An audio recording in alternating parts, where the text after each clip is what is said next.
ওরা যেমন বলে যে ভারতবর্ষ স্বাধীন আমরা করেছি, ও মিয়া তোমরা কতজন রক্ত দিয়েছো? এখনো ভারতবর্ষের মাটি শুকলে এই মুসলমান আলেম ওলামা হুফাজে কেরাম কারিয়ে কোরআন এদের রক্তগুলো এখনো পাওয়া যায়, বলুন সুবহানাল্লাহ। এখনো এদের রক্ত পাওয়া যায়, মাটি আপনি শোকেন, আমার আল্লাহ আয়াত নাযিল করে দেয়, তাব্বাত ইয়াদা আবি লাহাবি ওয়া তাবা মা আগনা আনহু মালুহু ওয়া মা কাসাবা। হে আমার হাবিব আপনি জানিয়ে দেন আবু লাহাব, হে আবু লাহাব তোর দুটো হাত ধ্বংস হয়ে যাক। শুধু তাই নয় আবু লাহাব তুই ধ্বংস হয়ে যা। এমন করে আল্লাহ আয়াত নাযিল করেন। এর পরবর্তী আল্লাহ আয়াতে বলেন মা আগনা আনহু মালুহু ওয়া মা কাসাবা। হে আমার হাবিব আপনি আবু লাহাবকে জানিয়ে দিন, ওই আবু লাহাব তুই ধ্বংস হয়ে যা, তোর দুটো হাত ধ্বংস হয়ে যা। শুধু তাই নয় তুই যখন ধ্বংস হয়ে যাবি, মা আগনা আনহু মালুহু ওয়া মা কাসাবা, তোর সন্তান সন্ততি তোর মাল দৌলত যা কিছু আছে কোনো কিছুই কাজে আসবে না,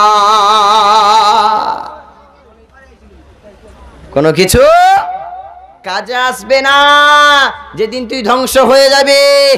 আবু লাহাব হাসছে, ও মুহাম্মাদের আয়াত নাযিল ধ্বংস হয়ে যা, ও কিচ্ছু হবে না।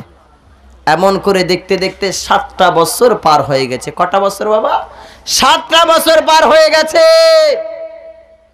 তা পার হয়ে যাবার পরে আবু লাহাব মাঝে মাঝে আল্লাহ রাসূলের সাহাবাদেরকে ডেকে ডেকে বলতো, ওই মুহাম্মাদের চাটুকারিতেরা, ওই মুহাম্মাদের গোলামেরা, কই তোদের আল্লাহ তো আয়াত নাযিল করেছে আবু লাহাবের দুটো হাত ধ্বংস হয়ে যাক, আবু লাহাব ধ্বংস হয়ে যাক, ওর মাল দাওলা সন্তান সন্ততি কবিরাজ হেকিম কোনো কিছু ওই দিন কাজে আসবে না। কই এখনো তো হলো না, বুঝছেন না? ও কি বলছে? এখনো তো হলো না।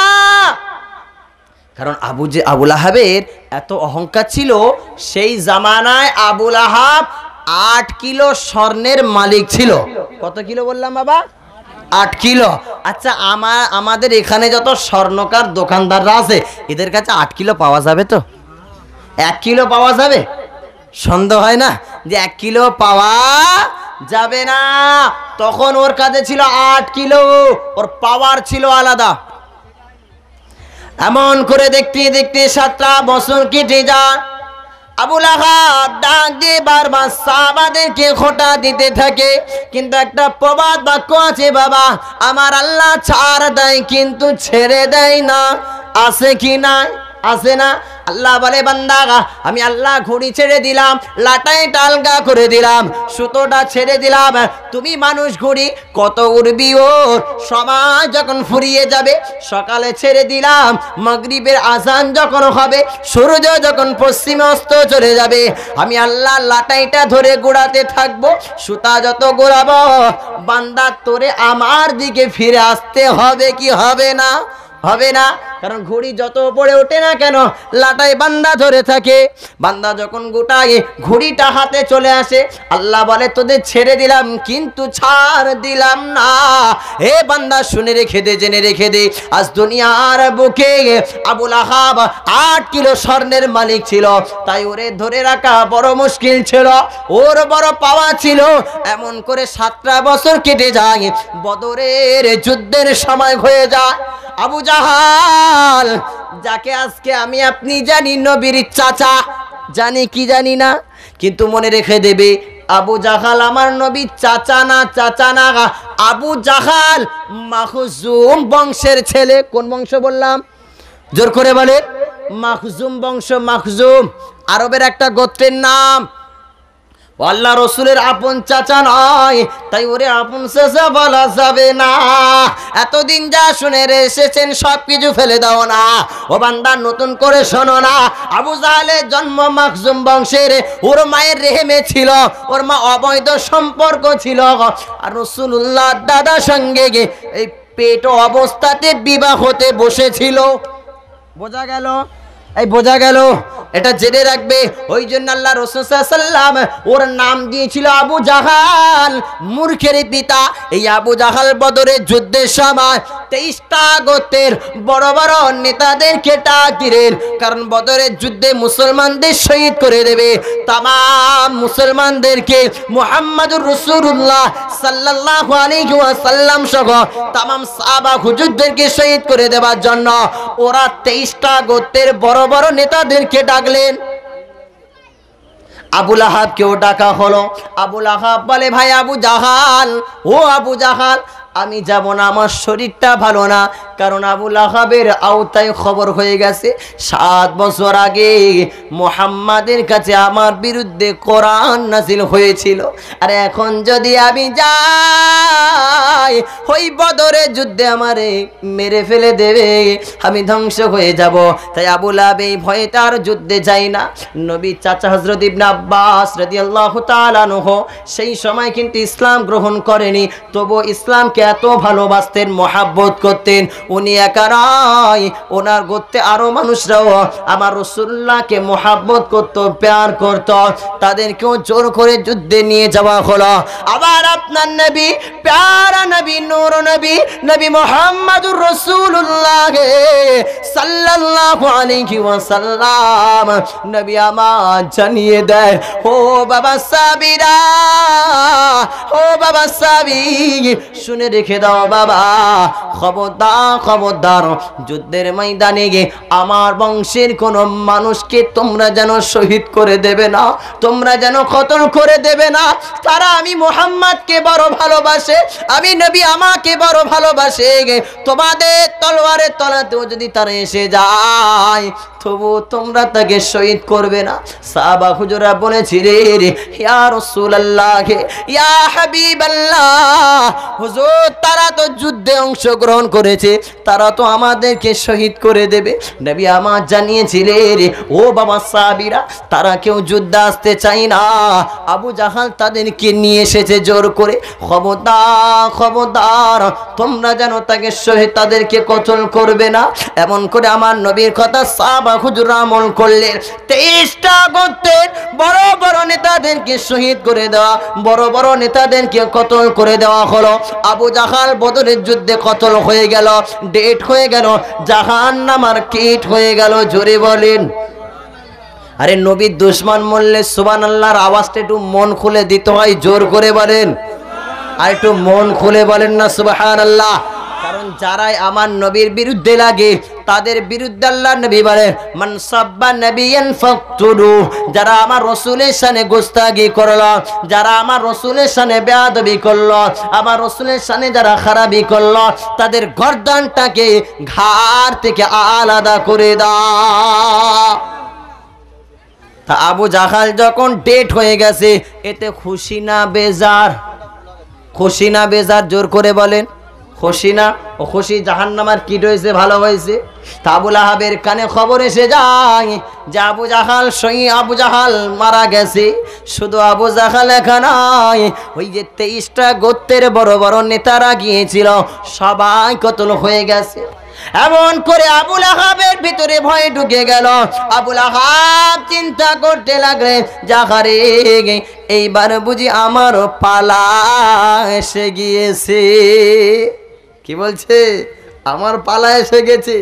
আবু লাহাব এমন করে ভয়ে থাকতে থাকতে একটা সপ্তাহ যাবার পরে আবু লাহাবের শরীরটা খারাপ হতে লাগলো, ভেতরটা ঝাঁঝরা হতে লাগলো। এই আমার বাবাজি ভাইয়েরা, এই ধনুমণ্ডলে গ্রামবাসী বাবাজি ভাইয়েরা বলেন, আমার আপনার বাড়ির মায়েরা বোনেরা যখন ভাত রান্না করে একটুখানি আগুনে ছ্যাঁকা লাগলে কি পড়ে যায় বাবা? বলে ফসকা পড়ে যায়, ওর ভিতরে পানি জমে। তো ফসকা বললে পানি জমে না? পানি জমে। আবু লাহাবের ওই রকম হাত থেকে আল্লাহ ফসকা শুরু করলেন। আল্লাহ আগেই বলেছেন, তাব্বাত ইয়াদা আবি লাহাবিন ওয়া তাবা। এই আমার হাবিব, আপনি জানিয়ে দেন আবু লাহাবের দুটো হাত ধ্বংস হয়ে যাক। শুরুতে প্রথম বলেন ধ্বংস, ও দুটো হাত ধ্বংস হয়ে যায়। শুধু দুটো হাত নয়, সারা শরীরও পুরো গোটাটাই ধ্বংস হয়ে যায়। এই জন্য আল্লাহ হাত থেকে শুরু করলে আবুল আহাবের হাত থেকে ফোসকা পড়া শুরু হলো। আস্তে আস্তে গোটা শরীরটা ফোসকায় ভরে গেলে ডাক্তার কবিরাজ দিকে আনা হলো। ডাক্তার কবিরাজ দিকে আনার পরে গিয়ে ওই ফোসকাগুলো গেলে গেলে যখন পানি বার করে, আল্লাহর কি নিয়ামত বাবা, ফোসকা গালা পানি বার করার সাথে সাথে আল্লাহ ওই ফোসকাটাকে ঘাতে রূপান্তরিত করে দেয়, ঘা বানিয়ে দেয়।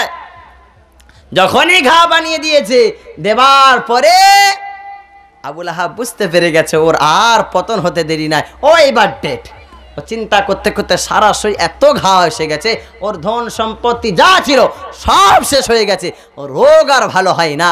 শেষ গ্রন্থ আবুল আহাব দুনিয়ার জমিন থেকে বিদায় নিল। আর কেমন বিদায় নিয়েছে, তার দাফন কাফন কেমন হয়েছে? ও যখন বিদায় নিয়েছে, হাবশি দেশের গোলামদেরকে ভাড়া করা হয়েছে ওকে পোঁতার জন্য। কি করার জন্য? পোঁতার জন্য, কবর দেওয়ার জন্য না, পোঁতার জন্য ভাড়া করে আনা হয়েছে। তা হাবশি দেশের গোলামেরা এসে দেখছে যে আবুল আহাবের সারা শরীরটা পচন ধরেছে, ঘা ভরে গেছে, কোথাও ধরার জায়গা নেই। কোথাও কি নেই? ধরার জায়গা নেই। তা যাহা তো জায়গা নেই, কী করবে? ওই দেখেননি গাছ যখন কেটে গুঁড়ি করা হয় আর ভ্যানে তোলার সময় পিছনে বাঁশ দিয়ে ঠেলে ঠেলে তোলে না, হেইয়ো, আরো জোরে হেইয়ো বলে না, এই জোর লাগা কে, হেইয়ো বলে ঠেলে ঠেলে ভ্যানে তোলে। তো যখন এটা যখন এই দুনিয়াবির দিক থেকে গাছ যখন ভ্যানে তোলে, তো ওই হাবশি দেশের গোলামেরা আবুল আহাবের পাশা থেকে ওই বাড়ি দিয়েছে লাঠি দিয়া ঠেলে ঠেলে নিয়ে যাচ্ছে। নিয়ে গিয়ে ওর বাড়ির পেছনে বড় গাড্ডা করেছে, গর্ত করেছে কুয়ার মতো। বলে ওরে আর কবর দিতে হবে না, ওই গাড্ডাতেই ফেলে দে। তো ওই গাড্ডাই ফেলে দেওয়া হয়েছে এবং ঘরের দিয়াল নিয়ে ওর ওই গর্তের মুখে সাফা দিয়েছে। বলুন সুবহানাল্লাহ। ও শেষ পরিণতি ওটাই। তাহলে আজ সমাজের বুকে যারা আমার আপনার রাসূলুল্লাহর পেছনে লেগেছে, রাসূলের পিছনে যারা লেগেছে, আল্লাহ পাকের পিছনে যারা লেগেছে, কেমন পিছনে লাগা? এই ওয়াকাফ সম্পত্তি নিয়ে খুব জোর চলছে না বাবা, এই চলছে না। এতদিন মনে করে এসেছে যে যা ওয়াকাফ সম্পত্তি, যা মসজিদ মাদ্রাসা খানকা ঈদগাহ যাচ্ছে সব ইউপিতে যাচ্ছে, পশ্চিমবাংলায় কিচ্ছু হবে না। এটা মনে করেছিল না এই পশ্চিমবাংলার মানুষ? এটা মনে করেছিল না? আজকে কি হচ্ছে বাবা? হচ্ছে হচ্ছে পশ্চিমবাংলায় এটা হচ্ছে, মিছিল বার হয়েছে না? কেন বাবা, হোশ কোথায় ছিল? বলে দিদিমণি আছে এখানে, অসুবিধা নেই, বিল এদিকে আসবে না, যা হবে ইউপির দিকে হবে, উত্তরপ্রদেশের দিকে হবে, আসাম রাজ্য হবে, ভারতবর্ষের জমিনে পশ্চিমবাংলায় এটা হবে না। আর কি করে হচ্ছে? কি করে হচ্ছে? এই আমাদের খারাপির জন্য আমরা কি জানেন, মসজিদ থেকে দূরে সরে গেছি, মাদ্রাসা থেকে দূরে সরে গেছি, দিন থেকে দূরে সরে গেছি, খানকা থেকে দূরে সরে গেছি।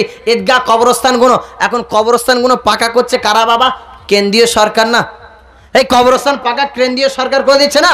তো ও যখন করছে, করার সাথে সাথে আপনাদের কবরস্থানের দলিলপত্র জমা নিচ্ছে তো? এই নেয় নে, এই জমা নেয় নে, মনে হয় আপনাদের এদিকে নেয় নে নাকি?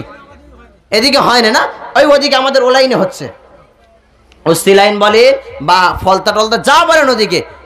ওরা যখন কবরস্থান পাকা করে কেন্দ্র থেকে, ওই কবরস্থান কত জমি আছে, কবরস্থানে কত জমি আছে, 9 শতক 10 শতক যা আছে, ও সমস্ত দলিল কাগজপত্র জেরক্স করে ওদের কাছে নিচ্ছে। তা ওদের কাছে নেওয়ার মানেটা কি? আর ওরা যে ওদের টাকা দিয়ে খরচ করে করিয়ে দিচ্ছে আপনার পাকা কবরস্থান, মনে রেখে দিও ও জোর খাটাবার জন্য করছে। ও ভবিষ্যতে এসে বলবে এ তো পাঁচিল দেওয়া তো আমার টাকা, এ জায়গা তো আমার, তোদের জায়গা কোথা থেকে এলো? অথচ মসজিদ ওয়াকফে লিল্লাহ কার নামে করা হয়েছে বাবা বলেন? আল্লাহর নামে হয়নি। মাদ্রাসা ওয়াকফে লিল্লাহ কার নামে করা হয়েছে? রাসূলুল্লাহর নামে করা হয়েছে, আল্লাহর নামে করা হয়েছে। ঈদগাহ, খানকা, কবরস্থান ওয়াকফে লিল্লাহ করা হয়নি, ফি সাবিলিল্লাহ, আল্লাহ রাস্তায় দিয়ে দিলাম। তা আল্লাহর দেওয়া মালটা যদি ওরা এসে দখল করে, আর এ মুসলমান গায়ে ইমানি রক্ত আছে, ইমানি জোশ আছে, ইমানি পাওয়ার আছে, থাকা সত্ত্বেও যদি চুপ করে বসে থাকে, ও ইমানদার পরিচয় দেওয়া যাবে তো? আরে হ্যাঁ না বলে না, যাবে না। তাহলে ও ইমানদার তখনই হবে যখনই ওর মাদ্রাসা, মসজিদ, খানকা, কবরস্থান কেড়ে নেওয়ার জন্য ওরা যখন আসবে, আসার আগে আগে এদের প্রস্তুতি নিয়ে ওদেরকে রুখতে হবে, ঠিক কি না? উত্তরপ্রদেশে যখন 2 তারিখে বিল পাস হয়, ইউপি যোগীর রাষ্ট্র যখন পাস হয় 2 তারিখে, ও 4 তারিখে নোটিশ পাঠিয়ে দিয়েছে। 4 তারিখে নোটিশ পাঠিয়ে দিয়েছে। আর নোটিশ পাঠাবার পর পরে ওখানে 300 বছরের কবরস্থান, 300 বছরের কবরস্থান বুলডোজার চালানো শুরু করে দিয়েছে। বলেন আমার আপনার এখানে চালাবে না এমন কোনো গ্যারান্টি আছে? এই আছে?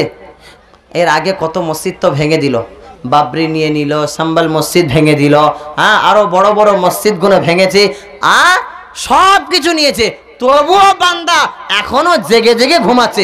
প্রতিবাদ করার দরকার আছে না? হ্যাঁ আছে না? আছে। তো প্রতিবাদ করবেন কেমন করে? ওলামায়ে কেরাম ডাক দেবে, সাথে সাথে ঝাঁপিয়ে পড়তে হবে।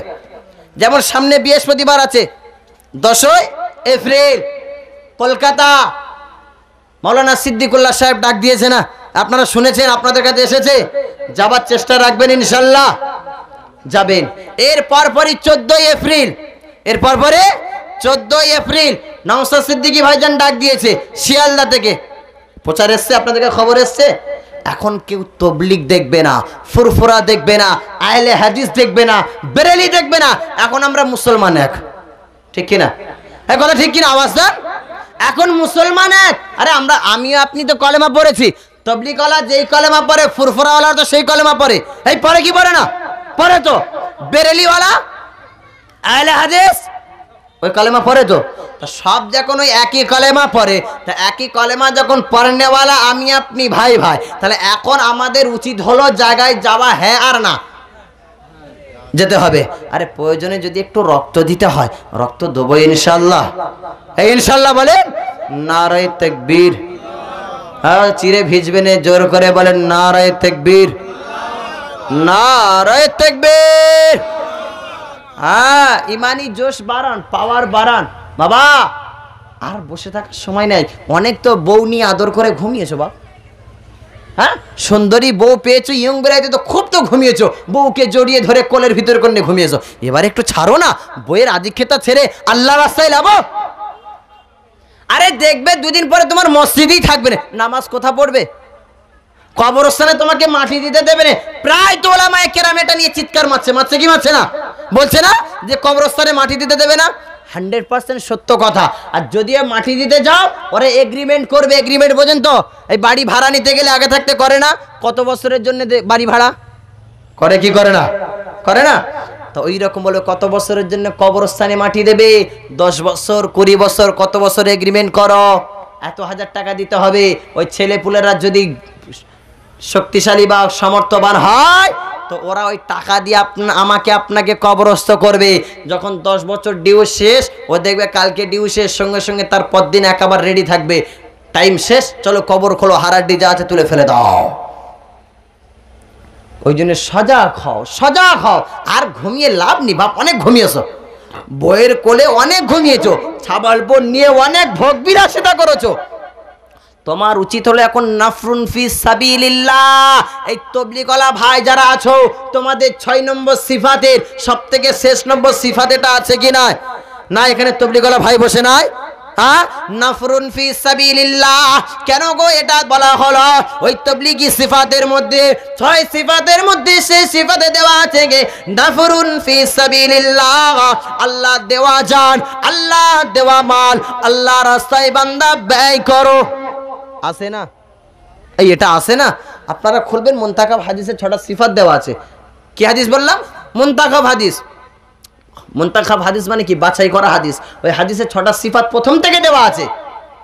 ওই 6 সিফাতের শেষ সিফাত নাফরুন ফি সাবিলিল্লাহ, আল্লাহর দেওয়া জান, আল্লাহর দেওয়া মাল, আল্লাহ রাস্তায় ব্যয় করো। তাই এই জান কার বাপ? এই একটু মন খুলে বলেন কার? আল্লাহর। এই যে টাকা পয়সা যেগুলো আমি আপনি ইনকাম করছি, ও কার? আল্লাহর। তা আল্লাহর দেওয়া জান, আল্লাহর দেওয়া মাল, সবই তো আল্লাহর দেওয়া। তা বান্দা আল্লাহর দেওয়া মাল যদি একটু ব্যয় করতে হয়, অসুবিধা আছে? এই অসুবিধা আছে? কোনো অসুবিধা নেই, যাবেন। ওই জন্য তো বলি আপনারা আন্দোলনে লাভলে দেখবেন বাতিল ফেরকা দূর হয়ে যাবে। কেন? ওরা তো এখন বোঝে নে, মনে করে যে ভারতবর্ষের 30 থেকে 35 কোটি মুসলমান। না বন্ধু, 40 কোটি মুসলমান আছে। একটু জোর করে বলেন।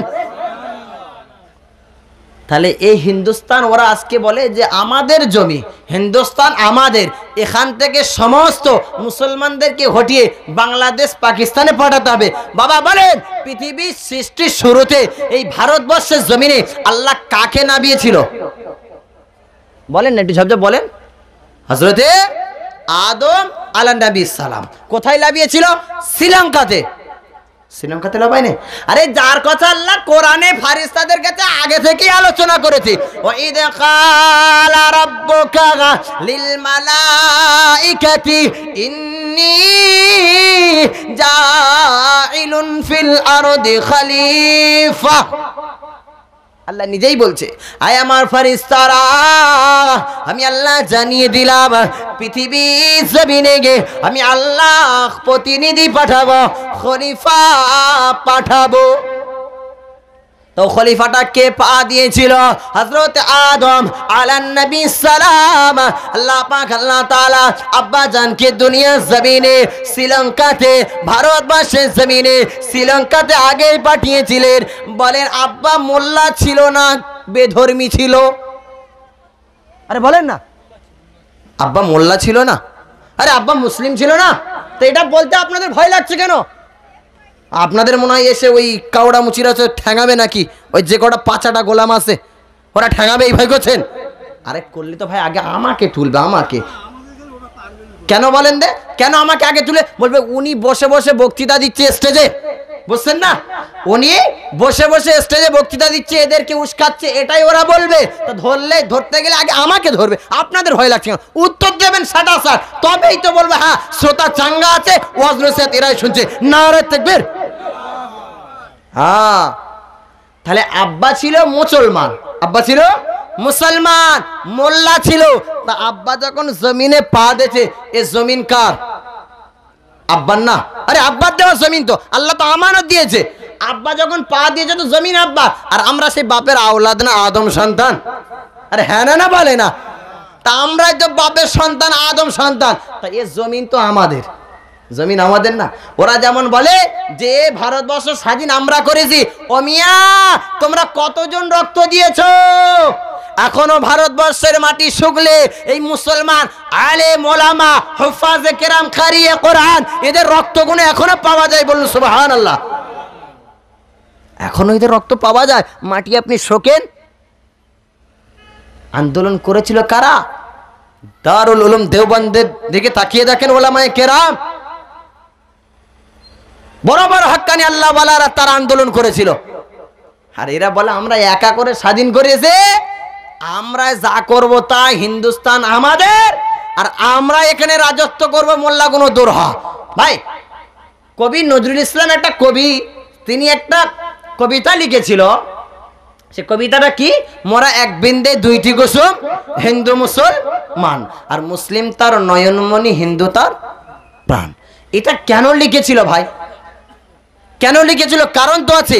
ও বলতে চেয়েছে কবি, পৃথিবীর মানুষ শোনো, আজকে যে হিন্দু মুসলিম করে দাঙ্গা লাগাচ্ছ, হিন্দু মুসলিম করে যে আজকে যে এত দাঙ্গাবাজ শুরু হয়েছে, তুমি যে হিন্দু তোমার হাতটা কাটো, রক্তটা বার করো, এ মুসলমানের হাত কাটবে, রক্ত বার করবে, দুটো রক্তকে এক জায়গায় করো। আর রক্ত কি হয় ভাই? সাদা না লাল না নীল? কোনটা লাল হয়? হিন্দুর রক্ত, মুসলমানের রক্ত। তার দুটো লাল যদি এক জায়গায় হয়, আর ও যারা আজকে দাঙ্গা লাগাচ্ছে, যারা বলছে যে হিন্দু মুসলমান আলাদা, হিন্দুরা এখন থাকবে, মোল্লা বাতিল হয়ে যাবে, ও বেটার ছেলেদের ধরে এনে বলো মানে দুটো রক্ত যে দিয়েছি, এই লাল দুটো রক্ত এক হয়ে আছে, এই দুটোকে ভাগ করে, এটা হিন্দু রক্ত, এটা মোল্লা রক্ত। ওর বাবার ক্ষমতা আছে আলাদা করবে? হ্যাঁ, ও পারবে না। ও একমাত্র গ্রুপটা একমাত্র আলাদা করতে পারে, কিন্তু রক্ত আলাদা হবে না। লালে লালে যখন মিশে যায়, ও বোঝা যায় এটা মোল্লা না হিন্দু। তাহলে এই জন্য তো বলেছে মুসলিম তার নয়নমণি, হিন্দু তার প্রাণ। প্রাণ না থাকলে দেহ চলে না, আর চোখ না থাকলে প্রাণের কোনো মূল্যই থাকে না। বলুন সুবহানাল্লাহ। তাহলে আজকে ওরা যে এই যে দাঙ্গাগুলো লাগাচ্ছে, এই যে আমার শুভেন্দু অধিকারী আছে না, বিজেপির দালাল আছে না, এ কাওরা আছে না, ও কাওরা কি বলছে জানেন? আমি বিধায়ক শুধু হিন্দুদের, মোল্লাদের না, মোল্লা আমার ভোট দেয়নি তো। কি বলছে? মোল্লা আমার ভোট দেয়নি তো, ওরে দেবে কোত্থেকে? তুই মোল্লার বাড়ি গিয়ে ঈদের দিন গোশ খাচ্ছিস, ভালো করে বুঝবে। মোল্লার বাড়ি গিয়ে ঈদের দিন গোশ খাচ্ছি, আবার এক বাটি খায়নি বাবা, 3 বাটি খেয়েছে। 3 বাটি খেয়েছে, 1 বাটি না, ও গরুর গোশ সেটেছে। তা খাওয়ার পরে ও যখন 3 থেকে যখন বিতে চলে গেল, বিতে যাওয়ার সাথে সাথে পাল্টিং মারলো না, ও 3 থেকে গোশ খেয়েছে, আর বিতে গিয়ে শুধু কি বলছে যে মোল্লা আমাকে বিধায়ক করেছে হিন্দুরা। তাহলে এই দেশে একমাত্র হিন্দুরাই রাজ করবে, মৌলবাদ দূর হয়ে যায়, মৌলবাদ পাকিস্তান চলে যাক। বলছে কি বলছে না? আল্লাহর কোরআন কি বলছে জানেন? আল্লাহর কোরআন বলছে, বান্দা ওরা বেঈমানেরা যত চেল্লাবে, বান্দা কিচ্ছু করতে লাগবে না, শুধু রবের দিকে একটু ফিরে আয়। ফাযকুরুনি আযকুরুকুম ওয়াশকুরুলি ওয়ালা তাকফুরুন। একটু মন খুলে বলে, আরে আমার আল্লাহ ডাক দিয়ে বলে, বান্দা, এ পৃথিবীর বান্দা বান্দিরা, আয় আল্লাহ বলে, নেককার ইমানদার পরেশগার মুত্তাকি বাপেরা, ভাইয়েরা ও মায়েরা, বোনেরা, আল্লাহ পাক আল্লাহ তাআলা ডাক দিয়ে বলে, বান্দা টেনশন করিস না, বান্দা চিন্তা করিস না, একটা বার তোর রবকে স্মরণ কর। তোরা তোর রবকে স্মরণ করবি, তোর রবের দিকে ফিরে যাবে, আর তোর রব তোদের দিকেই চলে আসবে। মান কানা লিল্লাহি কানা লাহু। আল্লাহ পাক আল্লাহ তাআলা হাবিব আল্লাহ বলে, এ বান্দা শুনে রেখে দাও, জেনে রেখে দাও, আমি আল্লাহ জানিয়ে দিলাম, যারা আমার হয়ে যায় আমি আল্লাহ তাদের হয়ে যায়। বান্দা যখন রবের হয়ে যায়, কানটা যখন রবের হয়ে যায়, বান্দার কান আল্লাহ হয়ে যায়, এই কানে শুনতে থাকে, হাত আল্লাহর হয়ে যায়, পা আল্লাহর হয়ে যায়, জবান আল্লাহর হয়ে যায়।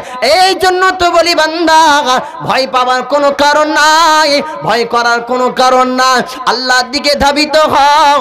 আর নবী মুহাম্মদুর রাসূলুল্লাহ সাল্লাল্লাহু আলাইহি ওয়াসাল্লামকে নবী হিসাবে যেমন স্বীকৃতি দিয়েছ, ওই নবীকে জায়গাতে ধারণ করো, এই জায়গাতে লালন পালন করো, ইনশাআল্লাহ ইনশাআল্লাহ ইনশাআল্লাহ আল্লাহ পাক আল্লাহ তাআলা ইসলামের জয়কে আল্লাহ পাক আল্লাহ তাআলা বিজয় ঘোষণা করে দেবে। ইসলামের বিজয় হবে ইনশাআল্লাহ। শুধু এক আল্লাহর হয়ে যাও, আর রাসূলুল্লাহকে ভালোবেসে আঁকড়ে ধরো, এই মহাব্বতটা মেন। তুমি জানো না বন্ধু, মহাব্বত কি জিনিস? একবার প্রেম করে দেখো, বুঝতে পারবে। যেমন দুনিয়া জমিনে যুবক যুবতী প্রেম করে, এরা যখন প্রেম করে দেখবেন পিরিতি কাঁঠালের আঠা, একবার লাগলে যেমন ছাড়ে না, তো বান্দার সঙ্গে যখন রবের একবার সম্পর্ক হয়ে যায়, तमाम पृथ्वी যদি একদিকেও চলে যায়, ও বান্দাকে রব থেকে আলাদা করতে পারে না। একটু মন খুলে বলেন কেন গো? তার প্রমাণ দিয়ে গেছে হযরতে বেলাল রাদিয়াল্লাহু তাআলা আনহু, যার প্রমাণ দেখে গেছে। উমাইয়ার কাছে থাকতো, আর ইকরামা, এই আলকামা আলকামা আলকামা ছিল আমার রাসূলুল্লাহ সাহাবা। এই সাহাবী আলকামা বেলাল রাদিয়াল্লাহু তাআলা আনহুর বন্ধু ছিল। তো বেলাল রাদিয়াল্লাহু তাআলা আনহুর কাছে আসতো, এসে এসে কোরআন শোনাতো। কি কোরআন শোনাতো জানেন? যেটা প্রথমে আল্লাহ আয়াত নাজিল করেছিল দুনিয়া জমিন আল্লাহ রসুলের প্রতি, ওই সূরা আলাকটা রাসূলুল্লাহ সাল্লাল্লাহু আলাইহি ওয়াসাল্লামের সাহাবা পড়ে শোনাতো। কি পড়তো? আউযু বিল্লাহি মিনাশ শাইতানির রাজীম, বিসমিল্লাহির রহমানির রহিম।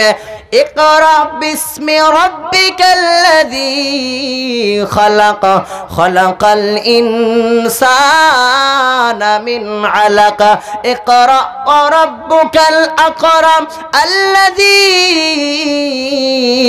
علم بالقلم। এমন করে আয়াত পড়ে পড়ে বেলাল হুজুরকে আলকামা শোনাতে লাগলো। আলকামা যাহাতু শোনায় হযরতে বেলাল হুজুর আমার দুলতে থাকে আলকামা পড়া যখন শেষ হয়ে যায় বেলাল চিৎকার মারে আর বলে আলকামা ও বন্ধু আলকামা কেন থামালে আলকামা আবার পড়ো না আমি বেলাল শুনতে থাকি তোমার পড়াটা আমার কাছে বড় ভালো লাগে আলকামা আবার পড়তে থাকে আবার বেলাল দলে এমন করে শোনাতে বেলাল ডাক দিয়ে বলে আরে আলকামা যার বাণী এত মধু যার কথা এত মধু না জানি সে কত মধু ওরে আলকামা আর দেরি করিস না জলদি করে নিয়ে চল ওই নবী মুহাম্মাদের কাছে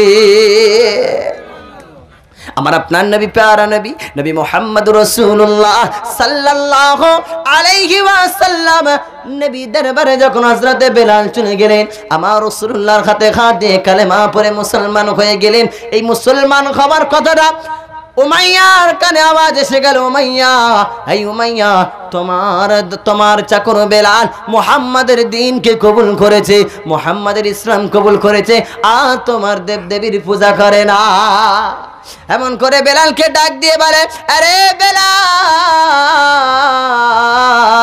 আমি কি শুনছি বেলাল তুমি নাকি মুহাম্মাদের দ্বীনকে কবুল করেছো তুমি নাকি মুহাম্মাদের ইসলামকে কবুল করেছো ও বেলাল এ কথা সত্য নাকি মিথ্যা এ বাবা বন্ধু আমি আপনি তো আর ওই জায়গায় থাকলে কথা বলতে পারতাম না হযরতে বেলাল রাদিয়াল্লাহু তাআলা আনহু কত তার ঈমানি জজবা ছিল বাবা কত তার ঈমানি পাওয়ার ছিল বাবা এ বাবাজি ভাইয়েরা এ আল্লাহ ওয়ালা নেককার ঈমানদার পরেশগার মুত্তাকি বাবেরা এ আমার ভাইয়েরা হযরতে বেলাল রাদিয়াল্লাহু তাআলা আনহু ওই জায়গায় দাঁড়িয়ে বলেছিলেন আরে উমাইয়া আমি অবশ্যই মুহাম্মাদের হাতে হাত দিয়ে কালেমা পড়ে মুসলমান হয়েছি আমি বেলাল আজ থেকে আর তোর দেবীর পূজা করব না এই কথা বলার পরে উমাইয়া এত রাগে রেগে যায় হযরতে বেলাল হুজুরকে এত মারামারি মারতে বেলাল হুজুরকে বেহুশ করে দেয় এত মারা মেরেছে রে বাবা ছোট্ট মোটো কুঠির ঘরে থেকে হযরতে বেলাল হুজুরকে নিয়ে বন্দি করে রেখে দিয়েছে রাতের বেলা যখন বেলাল হুজুরের হুঁশ এসে যায় বাবা সময় সংক্ষেপ তাই আমি ছোট্ট করে দিই সার অংশ হে বাবাজি ভাইয়েরা যাহা তু হুঁশ এসে গেল বেলাল হুজুরের বেলাল হুজুর আমার ডাক দিয়ে বলে আনতা আহাদুন লা ইলাহা ইল্লাল্লাহ আনতা আহাদুন লা ইলাহা ইল্লাল্লাহ এক আল্লাহ সাক্ষী দিতে থাকে আর হুঁশ ফেরার সাথে সাথে আল্লাহকে বলে আল্লাহ ওগো রব্বুল আলামিন ও রব্বে করিম আল্লাহ আমি বেলাল ইসলাম কবুল করার কারণে আজকে আপনার দিনকে কবুল করার কারণে আমাকে এত অত্যাচার করছে আমার উপর এত জুলুম করছে আর রব্বে করিম রব্বে জুল জালাল আমি বেলালের ঈমানি শক্তিটা বাড়িয়ে দাও যাতে করে আমি আপনার দিন থেকে খারিজ না হয়ে যায় আমার বাবাজি আমার ভাইয়েরা এমন করে বেলাল হুজুরের সকাল হয়ে গেল বেলাল হুজুরকে ওই রুম থেকে বার করলেন উমাইয়া কি করলেন এমনি তো মেরে তো জ্বালা মেঠে নে পায়ে খরম লাগিয়েছে খরম বোঝেন তো আবার কি খরম লোহার খরম লাগিয়েছে সামনে লোহার হোঁচ করে রেখেছে সরু সূচ বেলাল হুজুরকে গাব লাথি মারছে যে জায়গাতে লাথি মারে ও জায়গা থেকে ফিনকিরি মেরে রক্ত বার হয় আর বেলাল হুজুর চিৎকার মারে আনতা আহাদুন লা ইলাহা ইল্লাল্লাহ রে উমাইয়া হে উমাইয়া আমি বেলালকে যত মারিস না কেন আমি বেলাল মুহাম্মাদের দ্বীনকে ছাড়ব না আমার বাবাজি আমার ভাইরা প্রমাণ দিয়ে গেছে বেলাল হুজুর আজকে সেদিকে খেয়াল করেন সাহাবা হুজুররা কত কষ্ট করেছে আর আমাকে আপনাকে যদি ধরা হয় এই কালমা ছাড় তুই তো মুসলমান কালমা ছাড় আমাদের দিকে আয় ভয়তে গো জায়গায় মুতে ফেলবো কি ফেলবো না হ্যাঁ কেন বলেন তো আমার আপনার ইমানি ব্যাটারিটা শেষ হয়ে গেছে পাওয়ারটা শেষ হয়ে গেছে এই পাওয়ার যদি থাকতো আরে চার্জ যদি হতো তো দেখতেন এর সামনে দাঁড়াবার ক্ষমতা কারো থাকতো না কারণ রব চাই জিন্দেগি বান্দা যখন তৈরি করে নেবে তখন বান্দার কোনো ভয় ডর থাকে না, গলায় ছুরি চালিয়ে দিবি দে। কেন? মরলে শহীদ আর বাঁচলে গাজী। মরলে শহীদ, বাঁচলে গাজী। আর শহীদ হলে সোজা জান্নাত। কোথায়? জান্নাত। আরে জান্নাত তো অপেক্ষা করছে, এই জন্য তো বলা হয় বান্দা শহীদের তামান্নাটা একটু চাও। আল্লাহকে বললো, আল্লাহ আমাকে শহীদি তামান্না, শহীদি মৃত্যু দিও। কোন সময়? বারে জুমার দিনেতে। কি দিনেতে? জুমার দিনেতে। কালমা পড়তে পড়তে যেন আপনারটাকে সারা দিয়ে দুনিয়া জমিন থেকে যেন বিদায় নিতে পারি। আল্লাহ আপনি তৌফিক দিও। এই দোয়াটা বান্দা সবসময় করবেন। আল্লাহ যদি চায় তো আপনাকে জুমার দিনেতে দুনিয়া জমিন থেকে আমার আল্লাহ ইমানি হালাতে ইমান ওয়ালা বানিয়ে কবরে নেবে। বলে আল্লাহুম্মা আমিন।